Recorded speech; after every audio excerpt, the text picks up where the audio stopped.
ये कहानी है एक ऐसी शख्स की जिन्हें अपनी पहचान के लिए लंबी कानूनी लड़ाई लड़नी पड़ी।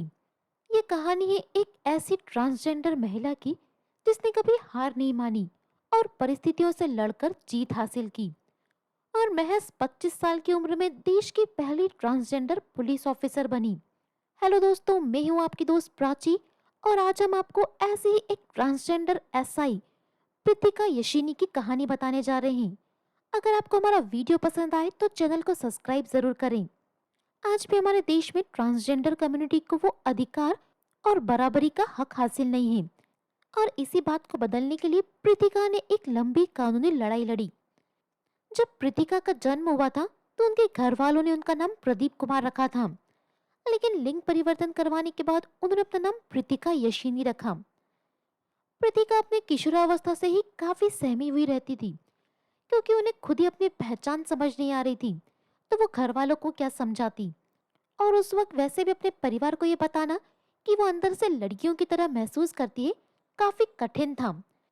घर वाले ये बात समझते नहीं और उल्टा बच्चों पर ही दबाव डालते हैं। प्रतिका भी काफी कंफ्यूज थी और पढ़ाई पर ध्यान नहीं दे पा रही थी। यहाँ तक कि उन्हें अपने माता पिता को भी ये बताने में डर लग रहा था क्योंकि लोग उनका मजाक न उड़ाए। जब ये बात उन्होंने परिवार वालों के सामने रखी तो वही हुआ जिसका हमें अंदेशा था। घर वालों ने दवाइयों से लेकर मंदिर और बाबाओं तक की शरण ली, लेकिन वो लड़का थी ही नहीं, ये बात उनके परिवार वालों को समझ नहीं आई। अंततः इनके घर वालों को इनका लिंग परिवर्तन करवाना पड़े, लेकिन समाज में माता पिता की बदनामी न हो इसलिए प्रीतिका ने घर छोड़ दिया। लेकिन मुसीबतों का सिलसिला तो अब शुरू हुआ था जिससे वो अब तक अनजान थी। वो जहाँ भी काम मांगने जाती, जहाँ भी घर किराए पर लेने जाती, उन्हें ना तो काम मिलता और न ही किराए पर घर।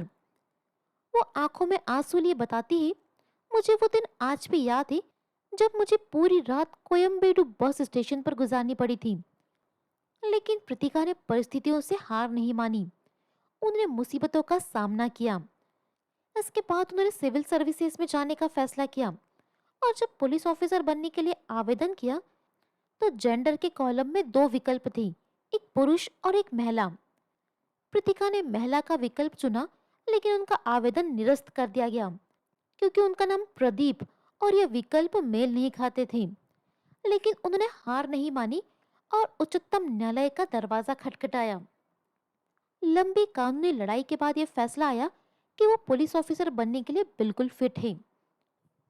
ये फैसला तो प्रीतिका के हक में आया और साथ ही कोर्ट ने यह आदेश दिया कि इस तरह के फॉर्म में ट्रांसजेंडर की तीसरी कैटेगरी को ऐड किया जाए जिससे दूसरी ट्रांसजेंडर को भी यह हक मिल सके। ट्रांसजेंडर को बोझ मानने वालों को शायद इससे कुछ परिवर्तन नजर आए। कृतिका ने खुद से वादा किया कि वो इसी तरह अपनी पहचान जीकर दिखाएगी। वो बताती है कि जब वो इंटरव्यू के लिए गई तो वहां भी उन्हें काफी मुश्किलों का सामना करना पड़ा।